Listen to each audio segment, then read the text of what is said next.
If you're watching this or rewatch this, it's a repost. So yeah, I'm gonna give it a few minutes for people to log on.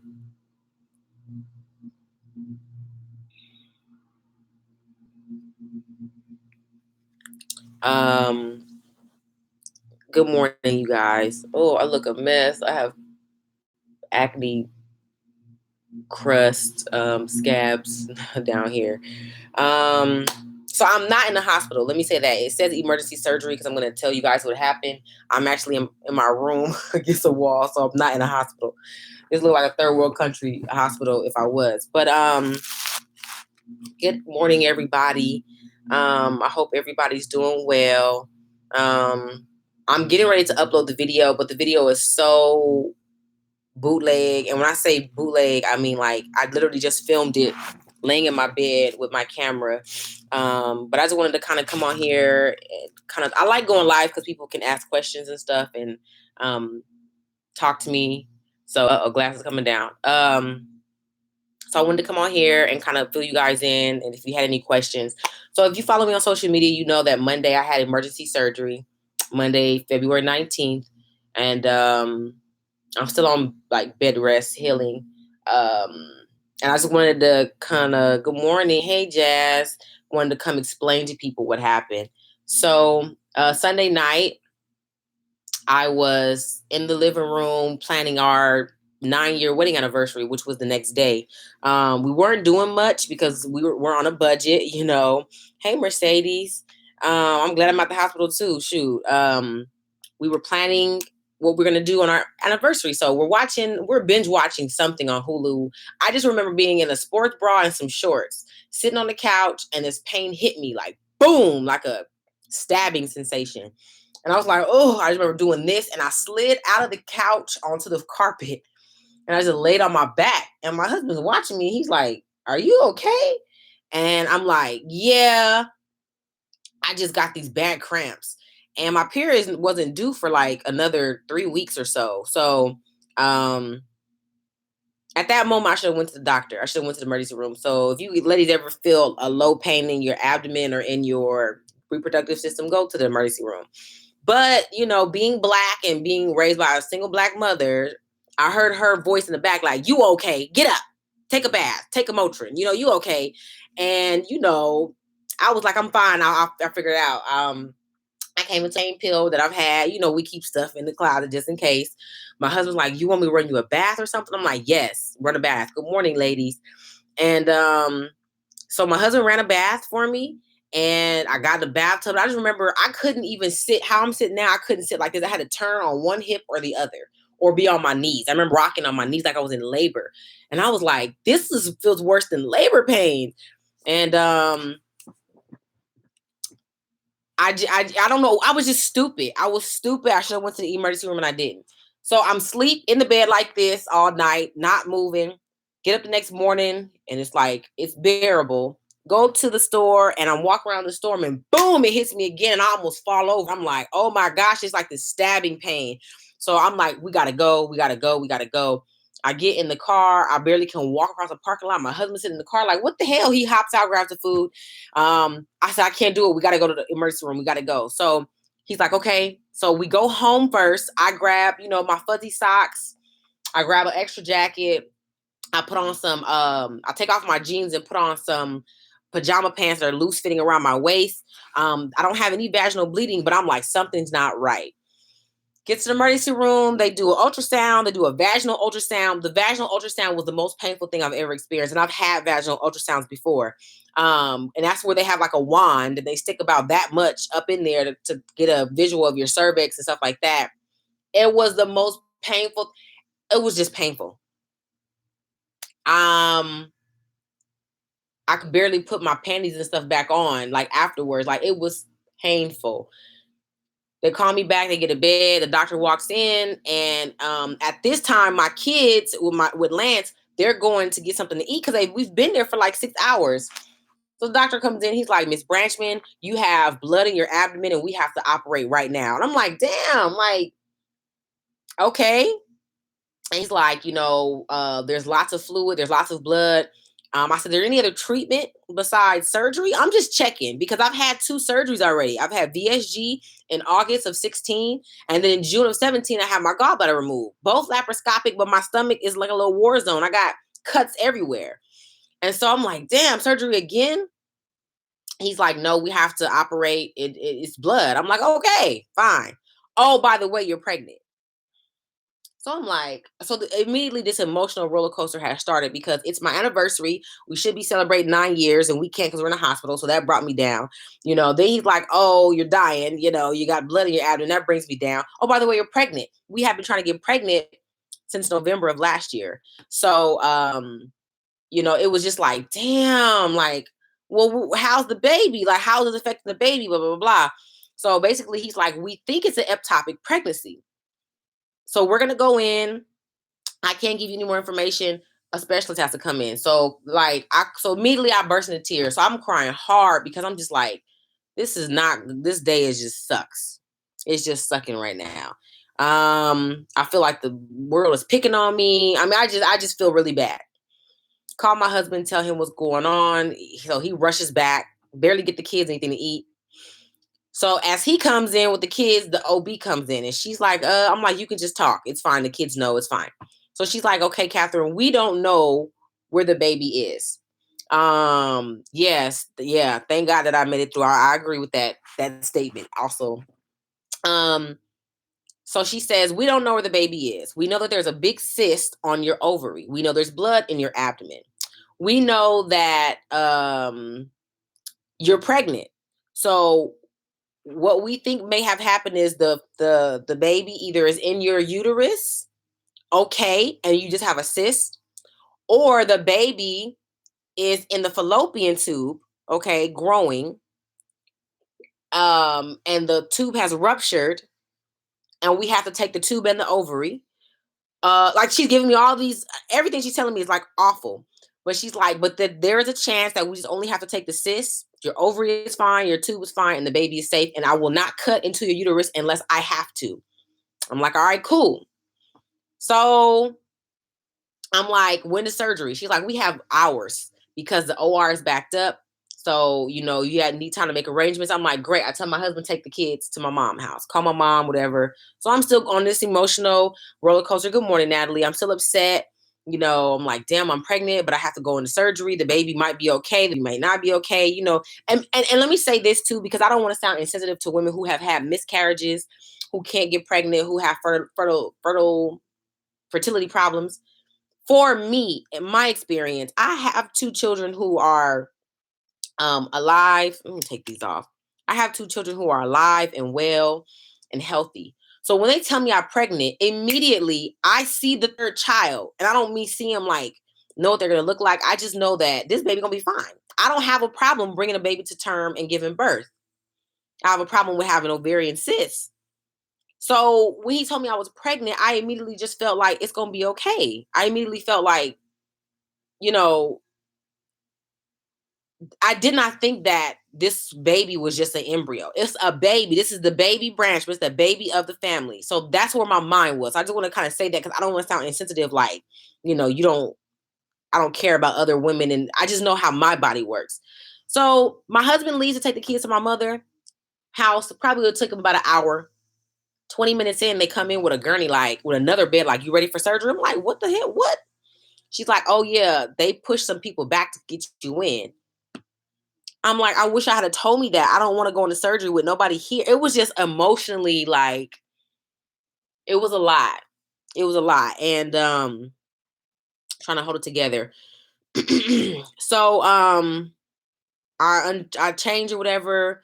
And I'm like, how long is this surgery? Now I watch Grey's Anatomy and I just started binge watching it like 2 months ago. I'm on like season 9. So in my mind, the surgery is like 20 minutes because that's how long surgeries are on the TV show. Y'all sound crazy, I know. 2 hours. I'm like, you're gonna have me? Like, it just freaked me out. Like, oh my gosh, 2 hours. Like, that's a long time. So anyway, at this point, I'm just feeling overwhelmed, and all I'm thinking of, just do what you gotta do to save the baby. I go back and they prep me for surgery. And where I am in the emergency room is like a mile from where the surgical center is, but it's all connected. So they're wheeling me down this hallway. And I just remember feeling like, oh my gosh, Lord, is this how I die? You know? And I'm not trying to be negative. I'm just kind of walking out through my thought process.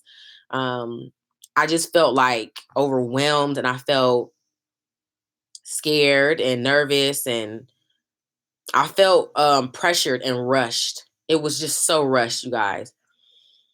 Get to the OR, put the mask on, black out, whatever, wake up. And I'm like, what happened? Where's the baby? What happened? And they're like, well, they gave the update to your husband because by this time I'm in recovery. So the nurses who were in the surgical center are not the same nurses in the recovery. So they're like, I think everything went okay. So my husband comes in and he tells me that the doctor comes out and gives him an update and says, Mr. Branchman, the tube was healthy and the ovary was healthy. We just took the cyst off of the ovary. We did not cut into the uterus. So there's a high chance that the baby's okay. We didn't cut the uterus. We think everything is good. We're going to send the cyst to pathology to see what we can find out about why it's there, what it is, blah, blah, blah. So I go home that night. I'm discharged from the hospital, feeling like we got to start planning for a new baby.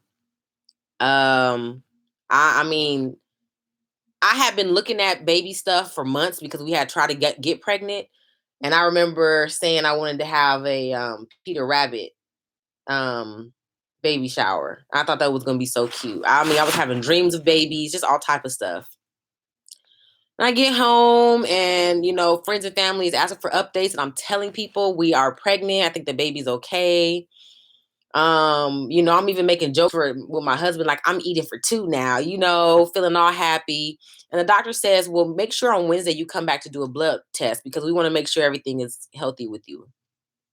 I go do a blood test Wednesday, and all day we're waiting on the results to come back. And if you know anything about pregnancy, you know they check your HCG levels. It's basically like a human growth hormone or something like that, where it doubles every 2 to 3 days. It doubles or triples.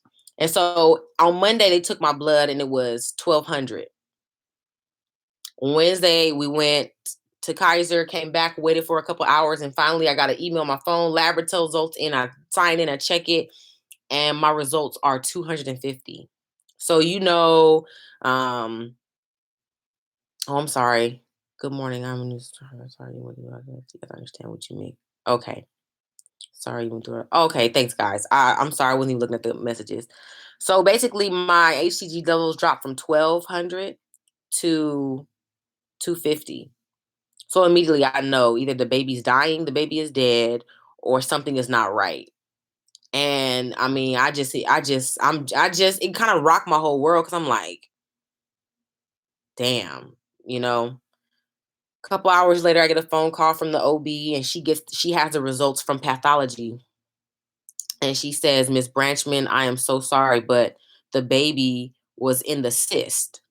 And she said, what has happened to you has happened. She said, I've never seen it before. It happens in less than 1% of women where either the cyst was already there and when the egg was released, it got fertilized and it grew there, or the egg was fertilized, it released, and it embedded itself onto the ovary and then blood attack. Like she could not even explain. I think that's where I am. That's why I've been so upset and so mad because nobody has any answers.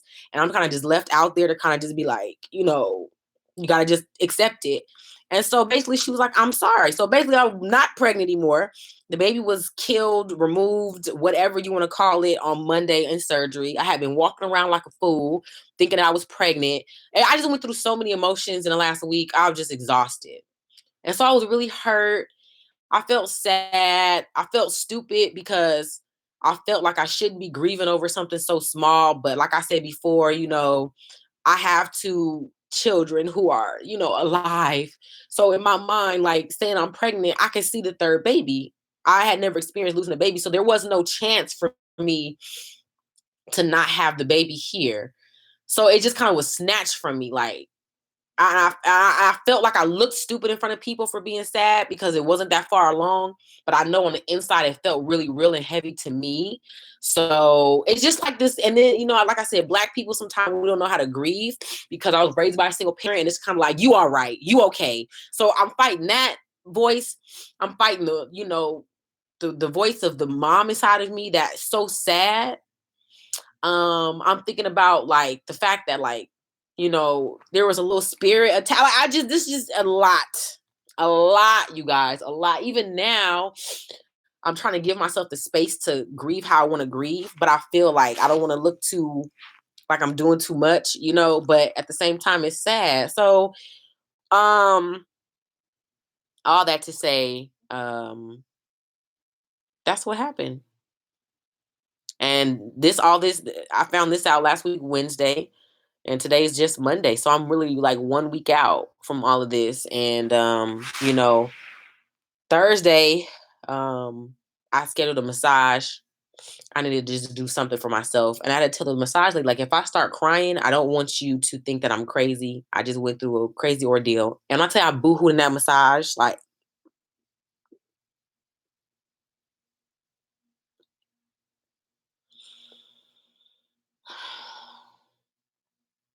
so a big reason why I wanted to come on here and do this is because one, I needed to clear up because a lot of people were like, you know, oh, this from her getting that surgery. This has nothing to do with VSG.